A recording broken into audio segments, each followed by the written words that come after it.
계속 읽습니다. 이제 묵상의 주제가 소망의 인내, 소망의 인내. 우리 먼저 우리 이번 주 암송할 성구 고린도전서 11장 1절입니다. 우리 다 같이 함께 암송합니다. 내가 그리스도를 본받는 자 된 것 같이 너희는 나를 본받는 자 되라. 내가 먼저 예수 그리스도를 본받아 살고 내 삶을 통해서 너희는 나를 본받으라. 예수 믿는 사람의 참다운 모습을 회복할 수 있는 결단의 한 주간입니다. 이러한 삶을 어떻게 행할 수 있는가? 우리 데살로니가 교회에 믿음의 세 가지 특징, 세 가지 기둥이 있다 그랬습니다. 우리 1장 3절입니다. 함께 읽습니다. 너희의 믿음의 역사와 사랑의 수고와 우리 주 예수 그리스도에 대한 소망의 인내를 우리 하나님 아버지 앞에서 쉬지 않고 기억함이니. 아멘. 데살로니가 교회의 특징이 첫째는 하나님 아버지 안에서, 예수 그리스도 안에서. 하나님 아버지는 무엇을 상징합니까? 하나님의 사랑, 하나님의 사랑 안에서. 예수 그리스도 안에서는 예수 그리스도의 영원한 생명. 그러므로 데살로니가 교회뿐만 아니라 모든 교회는 하나님의 사랑과 예수 그리스도의 생명을 가지고 있어야 합니다. 과연 나에게 하나님의 사랑이 있고 예수님의 생명이 있는가? 그러면 이것을 어떻게 드러내느냐? 세 가지, 믿음의 역사와 사랑의 수고와 소망의 인내라고 하는 것을 통해서 하나님 아버지의 사랑, 예수 그리스도의 생명을 우리가 이 땅에서 드러내야만 합니다.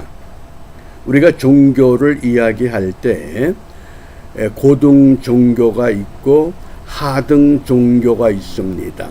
종교를 둘로 구분합니다. 고등 종교, 하등 종교.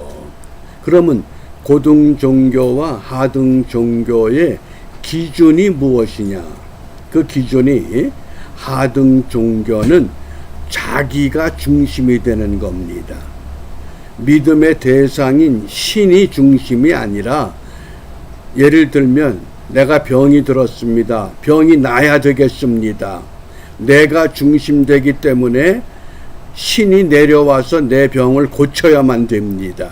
내 병을 고쳐내지 못하면 그 신은 나하고 관계가 없습니다. 그게 하등 종교입니다. 그래서 하등 종교의 가장 흔한 형태가 무당입니다. 무당의 굿거리라고 하는 것이 신을 불러다가 굿을 원하는 사람의 문제를 해결해 주는 겁니다. 그런데 고등 종교는 유일하게 기독교입니다. 내가 원하는 것을 하나님이 이루어 주시는 것이 아니라 하나님이 기뻐하는 것, 하나님이 원하는 것을 나를 통해서 이루어 가는 것. 그러니까 뜻이 하늘에서 이루어진 것 같이 땅에서도 나를 통해서 이루어지기를 원하는 것. 그것이 바로 고등 종교, 기독교의 특징입니다. 그러므로 이러한 특징을 어떻게 이루어 가느냐? 세 가지입니다. 믿음의 역사. 믿음은 뭡니까? 믿음이라고 하는 걸 한마디로 말하면 변하지 않는 것이 믿음의 특징입니다. 금보다 귀한 믿음, 그러잖아요. 금이 왜 귀한 보석입니까? 변함이 없기 때문에. 그러니까 믿음이라고 하는 것이 우리가 인생을 살다 보면 생로병사, 예? 사람이 태어나서 늙기도 하고 병들기도 하고 죽기도 합니다. 그런데 그런 어떤 환경에 의해서 예수님과 나의 관계, 하나님과 나의 관계, 성령님과 나의 관계가 바뀌어지지 않는 불변의 이 신앙, 그게 믿음의 특징이라고 하는 겁니다. 그러니까 그 믿음의 그 일, 그런 믿음을 가지고 굉장히 날이 덥습니다. 뭐 어느 지역에서는 너무 날이 더워서 집에 그 유리들이 다 녹아서 깨질 정도라고 하는 소식을 듣습니다. 또 이 더위에 죽은 사람도 많다고 그럽니다. 그렇지만은 그것 때문에 하나님과 나의 관계가 깨지거나 파괴되질 않습니다. 그런데 과정신학이라고 하는 그 신학이 형성되면서 하나님은 불변의 하나님인데 그 하나님이 왜 고통을 주고 문제를 주고 사건을 주고 어려움을 주느냐? 하나님이 바뀐다는 겁니다. 그게 아닙니다. 그게 무엇이냐? 그걸 우리는 하나님의 섭리라고 이해를 해야 됩니다. 과정 철학에서 과정 신학이 나오는데 요셉이 아버지의 사랑을 독차지하다가 애굽으로 팔려가서 그 과정이 얼마나 힘듭니까? 그런데 과정이 힘들다고 하나님이 요셉을 향한 의도가 바뀝니까? 하나님의 뜻은 바뀌질 않습니다. 그런데 현실에서 부딪혀오는 문제 때문에 마치 하나님이 바뀐 것 같고 하나님이 변하는 것 같은 그런 것이 아니라는 겁니다. 이건 철저한 하나님의 섭리입니다.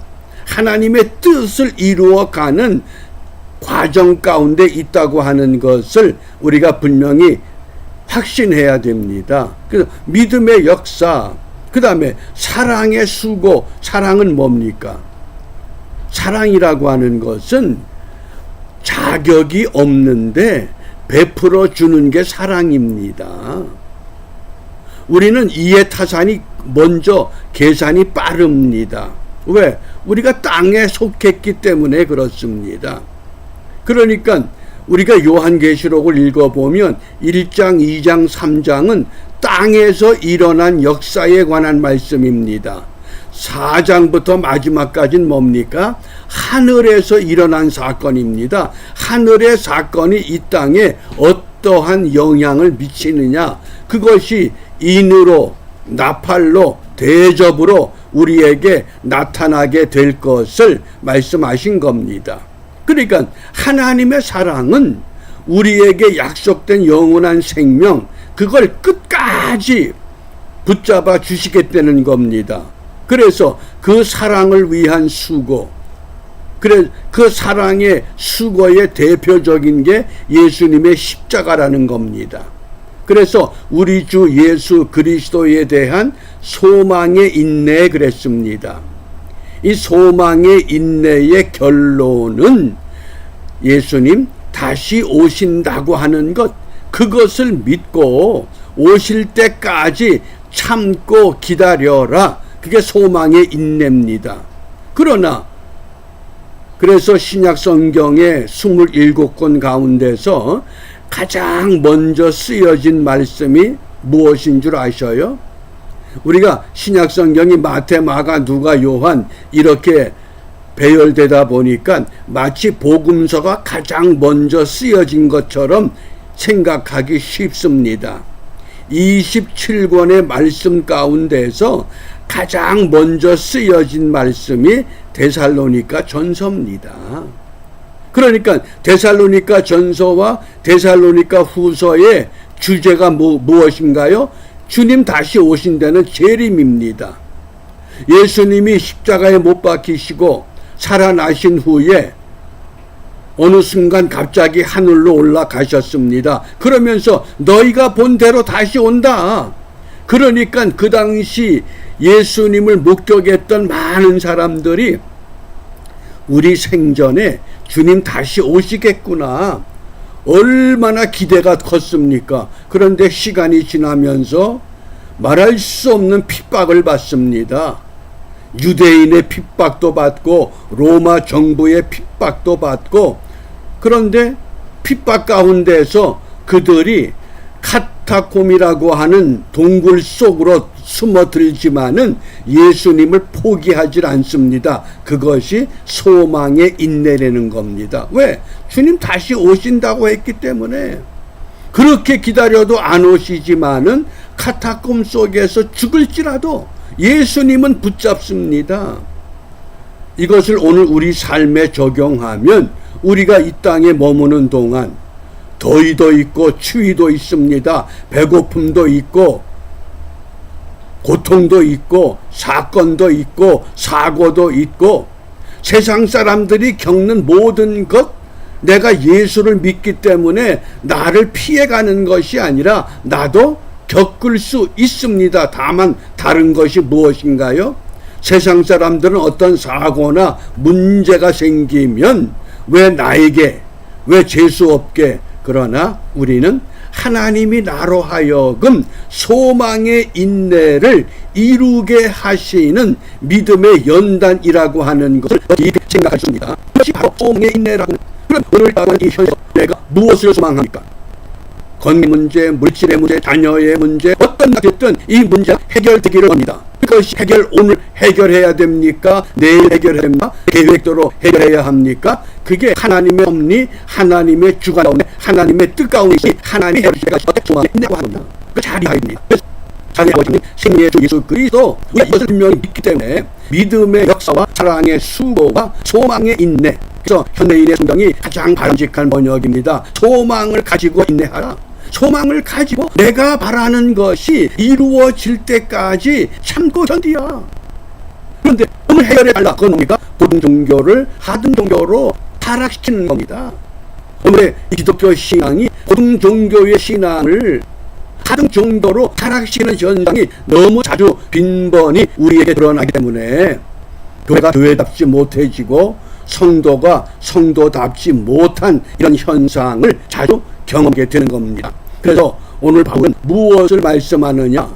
5절입니다. 5절 함께 읽습니다. 이는 우리 복음이 말로만 너희에게 이은 것이 아니라 오직 능력과 성령과 큰 확신으로 된 것이니 우리가 너희 가운데서 너희를 위하여 어떠한 사람이 된 것은 너희 아는 바와 같으니라. 어떠한 사람이 되기를 원하느냐? 어떤 사람 되기를 원합니다. 하등 종교에서 내가 기도했더니 더위가 가셨다, 내가 기도했더니 기적이 일어났다, 내가 중심이 되는 것은 하등 종교에서나 찾아볼 수 있는 현상입니다. 아무리 고통과 핍박과 혼란과 죽음을 각오하고 내가 복음을 위해서라고 하면, 예수님을 위해서라고 하면, 어떠한 사람? 그러니까 위대한 사도 바울로 우리에게 소개될 수밖에 없었습니다. 무엇 때문에? 능력, 성령, 큰 확신. 그래서 능력은 믿음의 역사로, 성령은 사랑의 수고로, 큰 확신은 소망의 인내로 오늘 우리에게 다시 한번 우리를 깨우쳐 주십니다.